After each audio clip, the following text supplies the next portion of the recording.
राधे राधे भैया जी। राधे राधे। भैया मैं 2023 में जो है अक्टूबर के गोवर्धन शिविर से ही जुड़ा हूँ। अपनी पत्नी के कहने पे ही मैं प्रथम बार जो है शिविर में आया था। उसके बाद में बाकी सभी के सहयोग और आशुतोष जी के मार्गदर्शन में आगे जो है इस मार्ग पे जो है निरंतर बढ़ता चला गया। बात साधना की अगर हो रही है कि साधना पहले कैसी थी अब कैसी है, क्योंकि जब से ये सेशन स्टार्ट हुआ अभी का, तो भाई गुरु जी ने यही कहा था कि सब अपने साधना के विषय में बताएं, रूप ध्यान के विषय में बताएं। तो साधना के विषय में ज़्यादा तो मैं नहीं जानता था, सिर्फ इतना जो आपने बताया मेरे को कि साध्य को नित्य सोचना ही साधना है प्यारे, है ना। इसके अलावा जितने क्षण आपका जो है ध्यान संसार के से हट करके इस मार्ग में या भगवत चर्चा में रहता है, वही आपकी साधना है।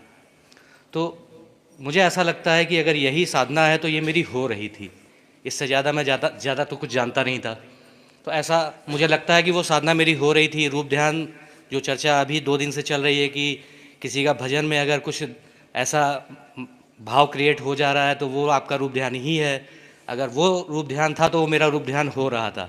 बाकी अलग से बैठ के अगर कहा जाए कि रूप ध्यान हो रहा है तो वो मैं नहीं कर पाया, है ना। शिविर में आ करके जो आपने कराया तो वो शायद प्रथम बार मैं बैठ पाया हूँ। बाकी और मैं थोड़ा व्यस्त रहा तो मैं बैठ भी नहीं पाया। लेकिन प्रथम बार में जो गोवर्धन में हुआ था उसमें मेरा रूप ध्यान हुआ था, तो वो सब कुछ सही चल रहा था। लेकिन अब ऐसा है कि 2 माह से कुछ ऐसी व्यस्तताएं आई कि मुझे ऐसा लग रहा है मैं पीछे छूटता जा रहा हूँ। लेकिन मैं उसके लिए आपसे भी कुछ नहीं कह सकता, क्योंकि आपने इतने अस्त्र शस्त्र दे चुके हैं कि सारे प्रश्नों का उत्तर मेरे पास है, लेकिन मैं उनको अपने ही ऊपर लागू अभी नहीं कर पा रहा हूँ, या करना नहीं चाह रहा हूँ, या जो कुछ भी है। लेकिन हाँ, 2 माह से मेरा सब कुछ बिगड़ा हुआ चल रहा है।